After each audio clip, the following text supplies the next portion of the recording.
ఇప్పుడు ఒక కొత్త కేసులో ఇప్పుడు ద్వారంపూడి చంద్రశేఖర్ రెడ్డి ఉన్నారు సార్ కాకినాడ. ఆయన గతంలో చంద్రబాబు నాయుడు గారిని పవన్ కళ్యాణ్ గారిని లంబూతులు తిట్టాడు. జనసేన నాయకులను అయితే పరిగెత్తి పరిగెత్తి కొట్టించారు కాకినాడలో. ఈ రోజు మా ప్రభుత్వం ఆయన మీద సరే ఆయన అయితే పట్టేసుకుంటారు, ఈ ప్రభుత్వం వచ్చాక తొక్కేస్తారు చంపేస్తారు చెప్పేసి మీడియా ప్రచారం చేశారు. మా ప్రభుత్వం వచ్చాకే జూలై మాసంలో వారి యొక్క అనుచరుడు అక్రమంగా ఇల్లు కడతారంటే మున్సిపల్ అధికారులు వెళ్ళి ఇల్లు డిమాలిష్ చేశారు. ఆ రోజు ద్వారంపూడి చంద్రశేఖర్ తన అనుచరులతో వచ్చి అధికారులు పరిగెత్తించి కొట్టాడు. కొడితే కేసు బుక్ చేయలేదు.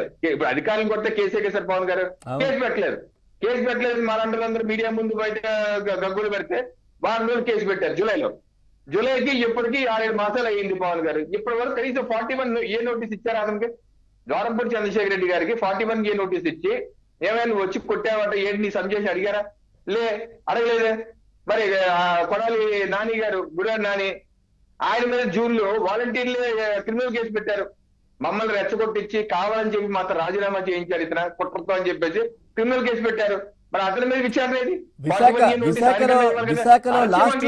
విశాఖలో లాస్ట్ స్టూడెంట్ కూడా కేసు పెట్టింది కొడాలి నాని పైన. నేనేదేంటంటే ఇక్కడ ఎవరిని వెంటనే గబుక్కుని అరెస్ట్ చేసేయండి, కేసు పెట్టేయండి, వెంటనే అరెస్ట్ చేయాలి అంటే విచారణ ఎందుకు చేయండి దాని మీద? పేరు నాని, వేర్ ఈస్ పేరు Nani, where is he expanding 1 month నుంచి కాదు. మీరే కూటమిలో అధికారంలో ఉన్న మీరే అట్లా అంటే మరి వేరే వాళ్ళు ఏం మాట్లాడాలి? అదే ప్రజలు కూటమిలో అధికారంలో ఉన్న ప్రజల తరఫున మీరు చెప్పాలి కదా. ప్రజలు అడుగుతారు మమ్మల్ని, ఏది పేరు నాని, ఏది ఎక్కడ ఉన్నారు? వాళ్ళ భార్య ఇన్వెస్టిగేషన్ అన్నారు, భార్య ఏమో పేరంటానికి వచ్చినట్టు వచ్చారు 30 మందితో, పెళ్లి పొత్తుల్లో అందరూ వచ్చి కూర్చున్నారు ఇన్వెస్టిగేషన్ ఆఫీసర్ ముందు. ఏ రకమైన చర్య లేదు. ఆర్జీవీ విషయం, ఆర్జీవీ హైకోర్టు స్టే ఇచ్చింది అతను అరెస్ట్ చేయొద్దని, విచారణ చేయటంలే కదా. అతనికి ఎందుకు 41 ఏ నోటీస్ ఇచ్చి ఒంగోలు పిలవరు? ఈ ఛానల్ ద్వారా మా ప్రభుత్వం చేసే రిక్వెస్ట్ ఏంటంటే, ఏ రకంగా మనం జీవోలు ఏ రోజుగా రోజు జీవోలు మనం ఆన్లైన్ లో పెడుతున్నాం. గతంలో జగన్మోహన్ రెడ్డి గారి ప్రభుత్వం వచ్చాక ఆన్లైన్ లో పెట్టే సంస్కృతి చేసి మొత్తం అంతా చీకటి అధ్యాయం చేశారు.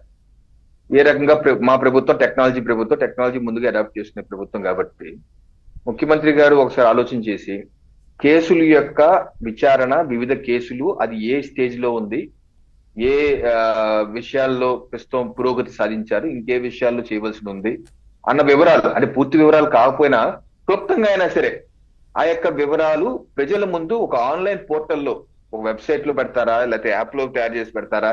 ఇప్పుడు ప్రభుత్వ పాలన మొత్తం వాట్సాప్ పాలనలోకి వచ్చేసాం, వాట్సాప్ గవర్నెన్స్ కి వచ్చాం.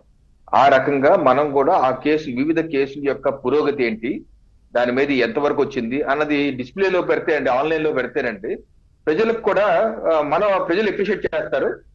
ప్రజలు ఎన్నుకున్న ప్రభుత్వమే కాబట్టి ప్రజలకి మనం బాధ్యతాయుతంగా జవాబుదారీతరంగా ఉన్నాం అనిపిస్తుంది.